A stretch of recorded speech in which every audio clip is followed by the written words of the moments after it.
نو یو ورځ داسې کار شوی چې امام احمد ابن حنبل رحمت الله علیه تاسو پېژنئ د مسلک امام دی او بل یو امام تېر شوی بل ځای ته ما تذکره کړې وي یحیی ابن معین رحمت الله علیه د یحیی ابن معین رحمت الله علیه د امام احمد صاحب امام احمد ابن حنبل هم استاد دی د امام بخاري هم استاد دی د امام مسلم هم استاد دی دا دونه لوی سړی دی او بل ورځ مې ته ویلي چې مولانا زکریا رحمت الله علیه په شرح د شمایل کې لیکلي دي چې یحیی ابن معین هغه محدث دی هغه د حدیثو ماهر دی چې په خپل لاس باندې 10 لکه احادیث مبارکه لیکلي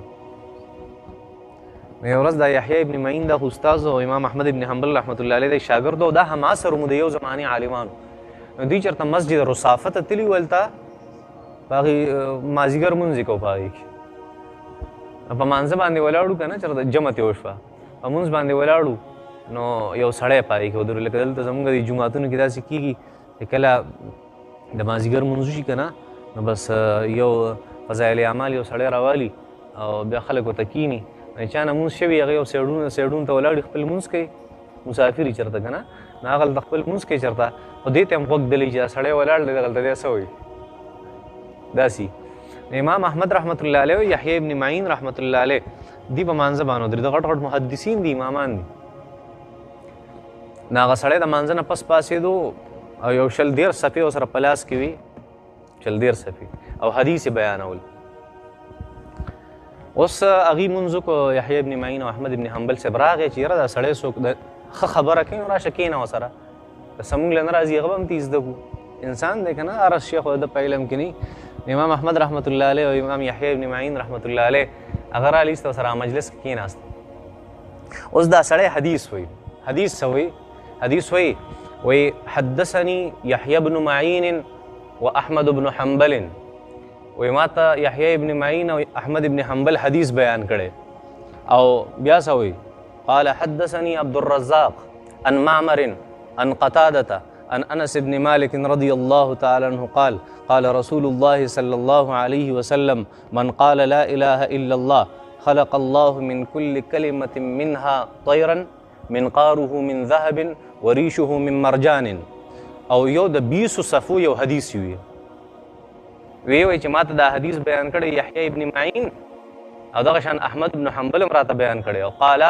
دا دواړه وایي چې موږ ته دا حدیث بیان کړی دی عبدالرزاق او عبدالرزاق وایي چې ماته دا حدیث معمر بیان کړی او معمر وایي چې دا ماته قتاده صاحب بیان کړی او قتاده صاحب وایي چې دا ما د انس ابن مالک صاحب نه اورېدلی انس ابن مالک صاحب وایي چې نبي کریم صلی الله علیه وسلم وفرمایل کله چې یو انسان لا اله الا الله والا کلمه ووایي نو الله جل شانو د دې نه هره کلمه چې انسان یو پیروي د دې نه یو مرغۍ پیدا کوي دا مرغۍ دا مخوکه د سرو زرو او دا بڼې دی د مرجان نه جوړي نو یحیی ابن معین احمد ابن حنبل صاحب ته ګوري هغه ته ګوري نو داسې دکیه ورکړه احمد ابن حنبل صاحب له یاره دا یو د تا ښودلی هغه ورته وایي والله ما سمعت بهذا الا الساعه زما دې په الله قسم احمد ابن حنبل صاحب دا حدیث خو ما پیله ځل واورېدو ما خو چېرته په ژوند کې دا حدیث نه اورېدلی بیا بس هغه اوس لګیا دی مجلس ختم شو د 20 صفو حدیث وي چې یاره د کلمې نه څه جوړېږي الله یو مرغۍ جوړوي او د هغې دا مخوکه د سرو زرو وي او د هغې دا بڼې دا د مرجان جوړي وي پوره حدیث وي او پوره پړپړی وي هغه چې خلک رخصتېده چې په لار روان و سړي ځان سره خپل رجسټر نیولی و یحیی ابن معین ورته دې خوا دلته راشه دلته دې خوا راشه هغه ځان پوه شي څه راته وایي او ورته دا څه دي دا تا دا حدیث تا ته چا ویلی نو هغه ورته دا حدیث ما ته یحیی ابن معین او احمد ابن حنبل ویلی ها د یحیی ابن معین او احمد ابن حنبل نه دا اورېدلی دا په دین کې چې کوم سړی دروغجنې 2 نمبري کوي که نه دته شیطان وحي کوي بیا څوک ورته وحي کوي الله خپلو پیغمبرانو ته وحي کوي د نیکانو خلکو په زړونو کې خبرې غورځوي د فرشتې په ذریعه باندې دغه شان شیطان خپلو دوستانو ته وحي کوي قرآن مجید کې الله فرمایي وان الشیاطین لیوحون الی اولیائهم شیطانان وایي خپل دوستانو ته څه ورچوي پړه کې خبرې ورچوي نو دې پړه کې شیطان دلایل ورچوي ګوره ښه د تیزوالي ته اوس ګوره چې ځان نه حدیث جوړ کړی یحیی ابن معین رحمت الله علیه ورته وایي چې دا چېرته و دا حدیث احمد ابن حنبل او یحیی ابن معین درته بیان کړی وی او هغې راته بیان کړی ای د خدای ظالمه ته دروغ ولې وی دا احمد ابن حنبل دی دا یحیی ابن معین دی ته په هغې ولې دروغ وی هغه ته ښه دا ما ته وایي نن پته ولګېده چې یحیی ابن معین دونه بېوقوفه دی ګوره خبره یې پې ور واړوله وایي دا ما ته نن پته ولګېده چې یحیی ابن معین دونه بېوقوفه دی چې ما ته داسې خبره کوي دا خو نن ما تحقیق وکړو چې یحیی ابن معین دونه بېوقوفه دی. هغه ورته وایي زه بېوقوفه څنګه بېوقوفه؟ خبره ستا غلطه ده، ته ما ته وایې چې بېوقوفه. هغه ته وایي نه،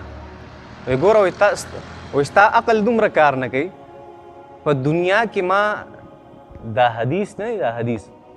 چې ما کم ذکر کو او دا حدیث چې ما نقل کړی دی نو په دې نوم باندې یحیی ابن معین او احمد ابن حنبل د هغې 19 قسمه کسانو د هغې نه مې دا نقل کړی. څو قسمه؟ 19 قسمه یحیی ابن معین او 19 قسمه احمد ابن حنبل او د هغې نه مې دا حدیث نقل کړی. او ما ته اوس پته ولګي تا عقل دونه کار نه کوي چې یوازې ته یحیی ابن معین یا یوازې دا احمد ابن حنبل، ستا دونه دماغ کار نه کوي. دا خو ما ته اوس پته ولګي، تحقیق مې وکړه، دې خبرې مخې ته مې کېناست. احمد ابن حنبل رحمت الله علیه دا چلې کو دا چلې وکړو په نستوڼي باندې دا خپل مخ پټ کو او یحیی ابن معین خپل استاذ ته ویل دا سړی پرېږده مازغره خرابې سي. الټه به هم پسې خاندي. داسې قسم قسم په نمونو خلک به ویني. نو احمد ابن حنبل صاحب یحیی ابن معین صاحب وایي چې دا طلاق خو داسې حدیث وي چې دا حدیث خو موږ ته هم پته نشته او حواله زموږ ورکوي. دا دومره رذیل دی. دا یو بله واقع هم شوې وه. امام اعمش رحمت الله علیه ډېر یو عظیم امام تیر شي او د محدثین حضرات چې کله حدیث ذکر کوي نو ډېرو محدثینو استاد دی. وبه قال حدثني الاعمش حدثني الاعمش دا ډېر لوی محدث تیر شوی او لوی مفسر هم تیر شوی، لوی قاري هم تیر شوی، ډېر صفات والا انسان. د یو ورځ د بصرې په جومات کې مونځ کوو که نه، مونځ له راغلی نو په هغې کې دغه شان چېرته یو ولاړو منګړو ته روایتونو والا نو ګوره اوس د دې اعمش نوم یې اخیسته، وایي ده ما ته حدیث بیان کړی. بار حدیث بار وی که نه، په هر حدیث کې به وی که نه، وایي حدثني الاعمش. یو حدیث شروع کو وایي حدثني الاعمش عن ابي اسحاق عن ابي وائل. نو بیا هغې پسې منګړه ته حدیث شروع کړو هغې وي نو هغلته امام اعمش رحمت الله علیه د هغه ځای نه راپاڅېد او د مجلس ته یې منځ ته ورته رالو او لاس یې شوت کړ، ترخون نه یې اختره رایسته. څه امام اعمش د ترخ نه یې اختره ایسته، داسې رایسته او د بېوقوفه یا شیخ الا تستحي، ای شیخه ای مشره دا ته څه کې، تا کې حیا نشته؟ مونږ د الله جل شانه د نبي علیه صلات وسلام حدیث بیانو او ته ترخون نه ویښتوب بس دونه بېادبۍ ته. نو امام اعمش رحمت الله علیه ورته فرمایي وایي دا زه چې کم کار کوم که نه، وایي دا ستا د دې کار نه یو فصل باندې بهتر دی. ولې؟ وایي ته دروغ وې او زه په سنتو باندې عمل کوم. ته دروغ وې، ترخ نه اخته ایستل سنت دي، خرول سنت نه دي. صحیح ده؟ په دې ځان پوهه کړې. نو زه چې کوم کار کوم دا سنت دی او ته دروغ وې، نو ته ښه شوې که زه ښه شوم، ستا کار ښه شو که زما کار. چې دا فضول قسم خلک دا زموږ په دې معاشره کې هم ډېر زیات دي، په جنازو کې ودرېږي او دغه شان په منبر باندې کینی او دونه فضول خبرې کوي. فضول قرآن مجید وایه، دونه غټ قرآن درته مخې ته پروت دی، درته احادیث مبارکه صحیح د نبي کریم صلی الله علیه وسلم ډک دي کتابونه. تا هغه ولې نه وایې ځان نه خبرې کوې، پته نه د کم ځای. یو ورځ په پېښور کې وم، پېښور کې یو دعا وه هغې له ته نو هلته په هغه دعا کې داسې کار شوی چې یو سړی راغی که نه، داسې مونږ اوس دعا وکړه، بس یو سړی راغی په کټ کې ناست، خو داسې یو سټایل کې ناست، ګوره ډېر په ادب او په احترام سره تقریر شروع داسې کېناست. الحمدلله رب العالمین والصلاة والسلام علیه، تقریر شروع کړه، قصې شروع کړې. وایي حضراتو وایي تاسو ته پته شته چې وایي یو ورځ نبی کریم صلی الله علیه وسلم چې وفات کېدو نو د حضرت بلال صاحب نه خفه شوی و. د چا نه؟ د حضرت بلال صاحب نه. وایي حضرت بلال صاحب وایي هغه ځکه په هغې وجه وایي حضرت بلال صاحب وایي د مدینې منورې نه هم بار وتی و، بیا نه راتلو مدینې منورې، ځکه نبي علیه السلام وفات شو، په خفګان کې ته وفات شو. نو بیا نبي علیه الصلاة والسلام مبارک هغې په خوب کې ولیدو. نو وایي نبي علیه السلام ته وایي چې یا رسول الله ته ما نه ولې خفه یې؟ وایي هغه ورته چې بلاله زه وفات شویم، تا راپسې الوانه د وخت کړې. داسې به ډېر ویني په دې جنازو منازو کې داسې فضولیات وایي، فضول خبرې کوي، پته نه د کم ځای نه لګیږي، څه قصې کوي، بس فضولیات. او تاسو هم داسې خوشحالېږئ چې کافر مولا او ظالمې مسلې داسې ښکلې قصې وکړي چې داسې ورته خوشحاله شئ که نه چې دا سړی ډېر قابل دی. ولې هغه فضول قصې کوي؟ هسې په دې پسې مې خبره کوله چې یاره تاسو الله ته د هغې خبر ورکوئ چې الله ته هم پته نشته. وهذا كتاب أنزلناه مبارك مصدق الذي بين يديه ولتنذر أم القرى ومن حولها والذين يؤمنون بالآخرة يؤمنون به وهم على صلاتهم يحافظون. صدق الله العظيم. الله فرمي وهذا كتاب او دا قرآن مجید دا کتاب دے انزلناه مونږ نازل کړی دی مبارکن برکتناک دی مصدق او دا تایید کوي الذي دا هغه کتاب بین یدیه چې دین وړاندې دی ولتنذر او د دې لپاره نازل کړی چې ته ویری اے نبی علیہ السلام القرى خلق د مکې مکرمه القرى مکې مکرمه ته ولتنذر او چې ته ویری القرى د مکې مکرمه خلق ومن حولها او کم چې دینه غیر چاپیر دي کم چې چاپیر دي دینه والذین او هغه کسان یؤمنون بالآخرة چې اعتماد ساتي د آخرت په آخرت باندې یؤمنون بالآخرة چې یقیني په آخرت باندې ایمانی په آخرت باندې یؤمنون به هغوی به ایمان راوړي په دې قرآن باندې وهم علی صلاتهم یحافظون وهم او دوی علی صلاتهم د خپل منځ یحافظون حفاظت پکې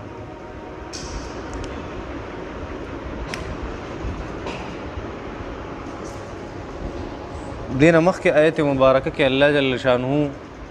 دا فرمایل چې دا يهوديان دا الله په قدر نه پوي الله وتعالى دا پیغمبر دې ما در لګلې دي پیغمبر نه مني قرآن دې وسره دا قرآن دې علما کتاب ورکړي دي نه مني نه الله جل شانه مخکینی آیت مبارکه کې فرمایل چې دا يهوديان وي چې الله هیڅ یو څیز نه نازل کړي په پیغمبر باندې او په انسان باندې نو موسی علیه السلام تورات نازل کړو د يهوديانو قصه ختمه اوس الله جل شانه نه آیت مبارکه کې فرمایي چې دا قرآن مجید هم زمون کتاب د ډېر برکتناک کتاب دی مونږ نازل کړی دی خپل پیغمبر ته او مخکې يهوديان استاد چې کوم کتاب هغه تیر شوی دی تورات دا د هغې په تایید کې دی د هغې تایید کوي او مقصد دا دی چې دا الله جل شانه پیغام خلکو ته ورسوي پیغمبر صلی الله علیه وسلم اوس الله جل شانه فرمایي چې څوک په آخرت ایمان ساتي او په قرآن کی ایمان ساتي کم سړی چې د منځونو حفاظت کوي او کم سړی چې په آخرت ایمان راوړي دغه اصل ایمان راوړونکی په پیغمبر او په کتاب د الله جل شانه باندې دا ډېر قیمتي آیت مبارکه ده چوت آیت ته چوت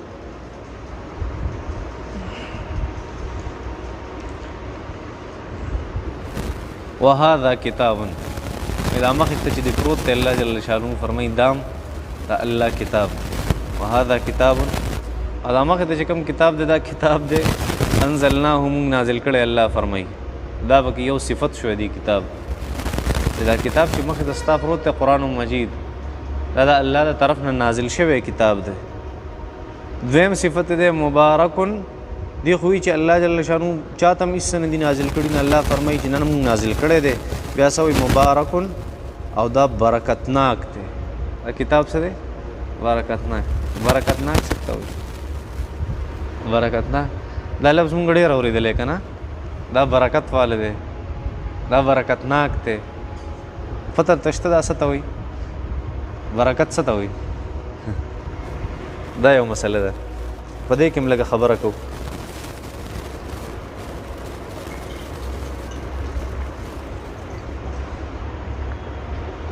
یخ ته زما کوده ده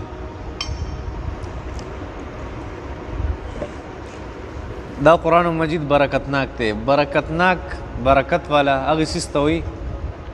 چې د هغې خیر د هغې فایده هغه ډېرې او همیشهی نه پوهېږي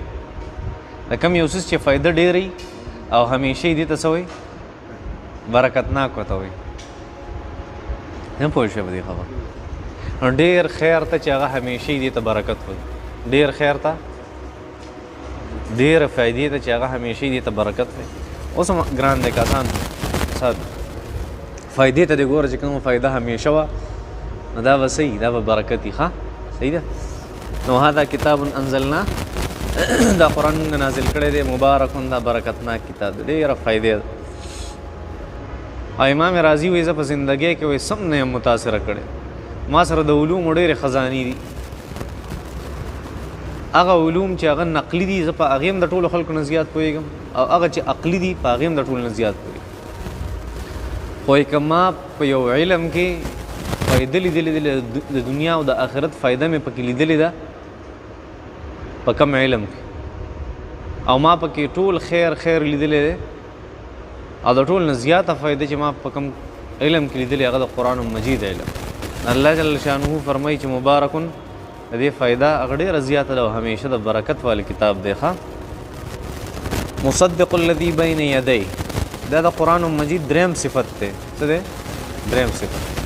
چې قرآن مجید داسې یو کتاب دی دې نه مخکې چې کوم کتاب تیر شوی دی دا د هغې تصدیق. د دې دوه مطلبه دي.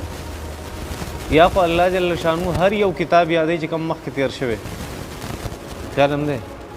که هغه د ابراهیم علیه السلام صحیفې دي که د موسی علیه السلام تورات دی که انجیل دی د عیسی علیه السلام که زبور دی د داود علیه السلام یا د نورو انبیاء کرامو چې کومې صحیفې دي څومره چې الله جل شانه د طرف نه نازل شوي څیزونه دي کتابونه صحیفې دا قرآن مجید د هغې تایید کوي. مطلب دا وایي چې هغه حق څیزونه د الله د طرف نه نازل شوي. یو مطلب دا دی. یو مطلب دا دی چې دا قرآن مجید دا تایید دی د تورات د څه صرف تورات په دې ځای کې تورات مراد دی. څه تورات ځکه مخکې که د خیال کړی تذکره د تورات تیره شوه الله جل شانو فرمایل که نه چې دا یهود څه وایي چې الله جل شانو هېڅ څیز نه دی نازل کړی نو الله وفرمایل چې الله څه نه دی نازل کړي نو موسی علیه السلام دی چې څه ورکړي هغې ته څه وایي تاسو خو وایئ چې موسی علیه السلام زموږ پیغمبر دی او تورات پرې نازل شوی نو اوس ووایئ تاسو چې وایئ چې په انسان هېڅ هم نه دي نازل شوي نو په موسی علیه السلام چې کوم کتاب نازل شوی هغه څه دي په انسان نه نازل شوي پیغمبر نو موسی علیه السلام نو مخکینه تذکره څه تیره شوه تورات بیا الله جل شانو تورات باره کې فرمایل چې دا تورات د خلکو دپاره رڼا م او هدایت هم هغې تفصیل مې درته کړی چې څه مطلب د هغې بیا الله جل شانو د هغې تورات باره کې فرمایي چې دې یهودیانو هغه ټوکړې ټوکړې کو هغه تورات چې ډېر څیزونه ډېر احکامات د تورات هغه دي پټ کړي په هغې مې درته بحث کړی نو مخکې ټول صفت ته څه ذکر شو د تورات ذکر شو د موسی علیه السلام د کتاب نو دلته به څه ووې دلته به ووې چې دا قرآن مجید مصدق دا تایید کوونکی دی الذي بین یدیه د هغه کتاب چې دې نه مخکې تیر شوی دی چې هغه څه دی تورات ته به چې د قرآن نه مخکې خو انجیل تیر شوی تورات نه تیر شوی تورات خو د انجیل نه مخکې و نو چې الله جل شانه دلته فرمایي چې دا قرآن مجید تایید کوونکی دی د تورات نو تورات څنګه دلته قرآن نه مخکې خو انجیل تیر شوی د عیسی علیه السلام کې نه مونږ وایو چې دا خبره دلته د یهودو سره ده د چا سره د یهودو سره ځکه د تورات تذکره کې الله جل شانه او دغه تذکره الله جل شانه تقریبا سورت احقاف کې هم دغه ذکر کړی ده چې نبی کریم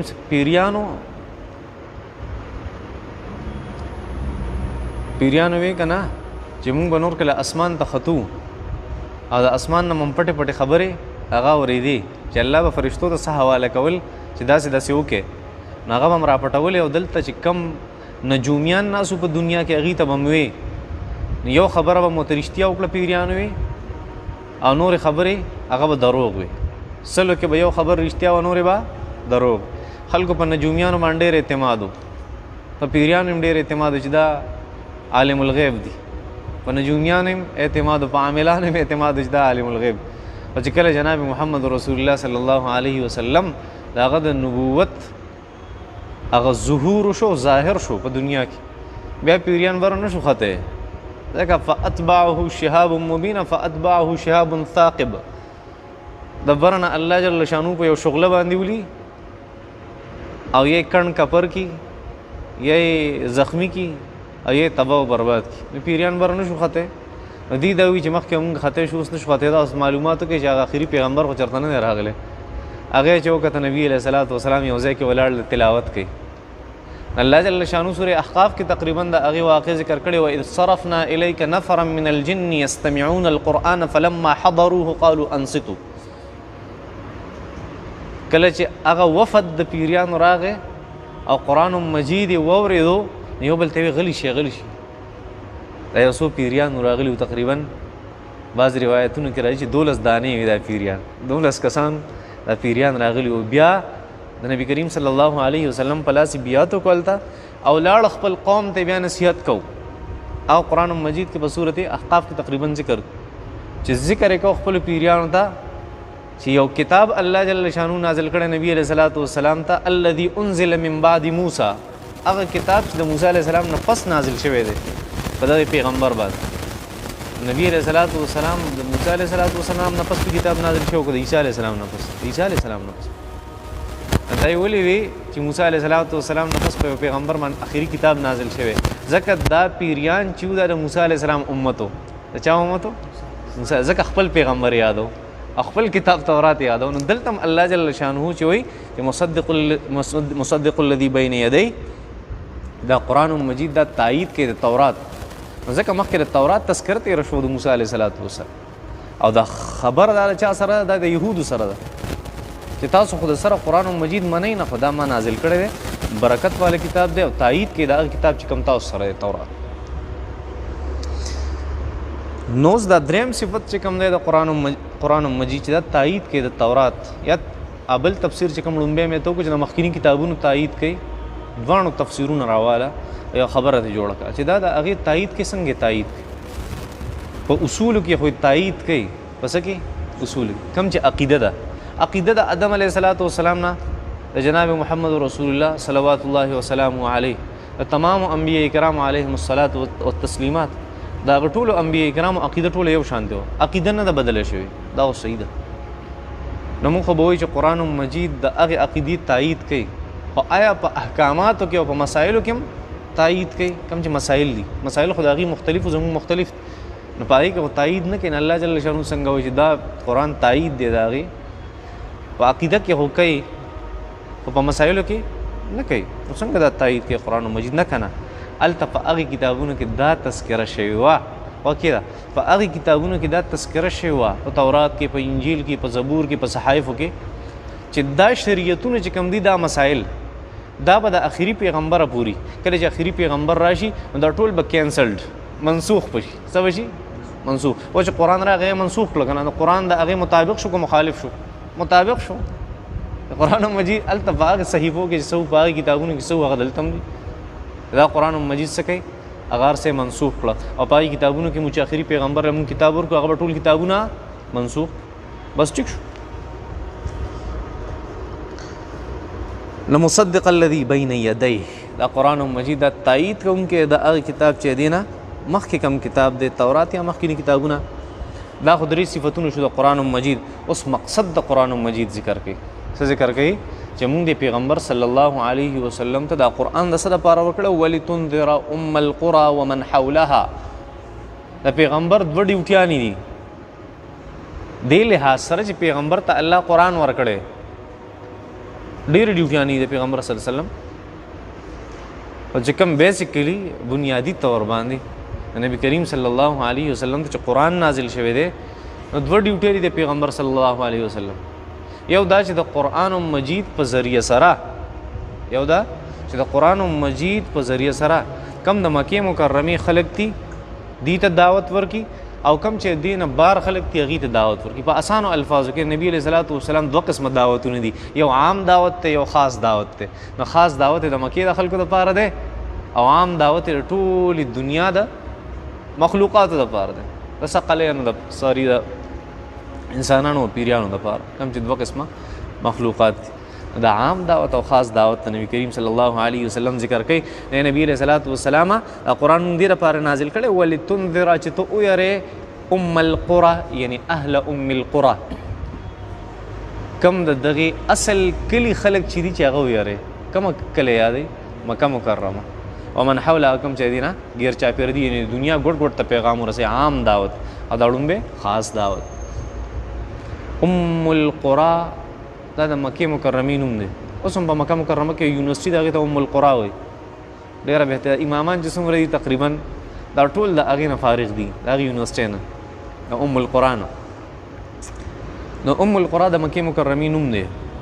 دې ته ام القرى ام خو مور ته وایي مور ته مور ته قرى د قریتون جمع د قریه وایي کلي ته نو د کلو مور مکه مکرمه ده څنګه یو خو دې لحاظ سره چې الله جل شانه دا کومه ځمکه چې د مکې مکرمې دی ړومبې جوړه کړې ده او دا نور ځمکې دی بیا خوره کړې ده نو اصل شوه خیال هم دی یا دویمه خبره دا ده چې ټول د کائنات خلک د دنیا خلک کم د هغې قبله کم ځای دی مکه مکرمه کم ځای دی مکه مکرمه نو ځکه ورته څه وایي ام القرا وایي د ټولو ښاریو څه مور. یا درېیمه خبره دا ده خلک هلته حج له ځي که نه ټولې دنیا د څلورو طرفونو نه راځي که نه دغه ځای ته نو څنګه چې مور ته بچي راغونډېږي هغه شان مکه مکرمې ته ټولې دنیا بچي راغونډېږي. اسانه ده که ګران ځکه ورته ام القرا وایي. ښه ولتنذر ام القرى ومن حولها. ای نبی علیہ الصلوۃ والسلام اوس دا ستا ته د کتاب د درکولو د نازلولو مقصد دی چې ته ویرې ام القرى هغه اهل د مکې مکرمې ومن حولها او هغه خلک چې دی مکې مکرمې نه غیر چاپېره دي. اوس ګورې الله جل شانو د دې کتاب د ایمان باره کې خبره کوي څه چې قرآن باندې ایمان راوړل دا څه شی دی. ایمان راوړل په قرآن باندې ایمان راوړل د دې دوه تقاضي دي. سو بنیادی دوه تقاضي یو دا چې ته په آخرت باندې ایمان راوړې. ته چې کله په آخرت ایمان راوړې نو موږ به وایو چې د په قرآن ایمان دی. او دویم چې ته کله د خپل مونځ خیال ساتې الله فرمایي پته ولګېده چې ته په قرآن ایمان راوړې. خپل مونځ خیال ساتل او په آخرت ایمان راوړل د دې څه مطلب دی چې ته د الله په کتاب باندې ستا ایمان دی او دې لږ الټه والا ستا په آخرت باندې ایمان نشته یا ستا د مونځ حفاظت نه کې پته لګي ستا په قرآن باندې ایمان نشته. اسانه شوه که نه موږ نه علما جوړ شي علما او مدرسه کې سبق وایو طالبان شو خیال هم دی ځان ته قرآن خوان او د قرآن سره ډېر نږدې خلک وایو او بیا هم مونځ نه کوو. تپوس کوي طالبان له سهار مونځ له پاسي که نه پاسي.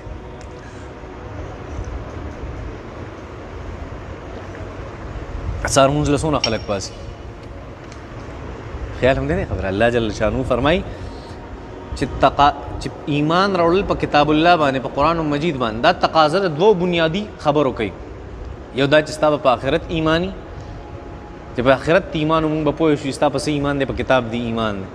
او دویم چې ته کله د مونځ حفاظت کې خپل پته ولګېږي چې پتا کې ایمان شته هغه ایمان چې کوم د کتاب الله ایمان خیال هم دی خبره. نو والذین یؤمنون بالآخرة هغه خلک چې د هغې ایمانی په آخرت باندې یؤمنون به هغه به په دې قرآن باندې اعتماد کوي خیال هم دی. او بل وهم علی صلاتهم یحافظون او د خپل مونځ به هم څه کوي ډېر زیات خیال به ساتي حفاظت پکې د خپل مونځ ښه بس دا بس پکو نور پکې ده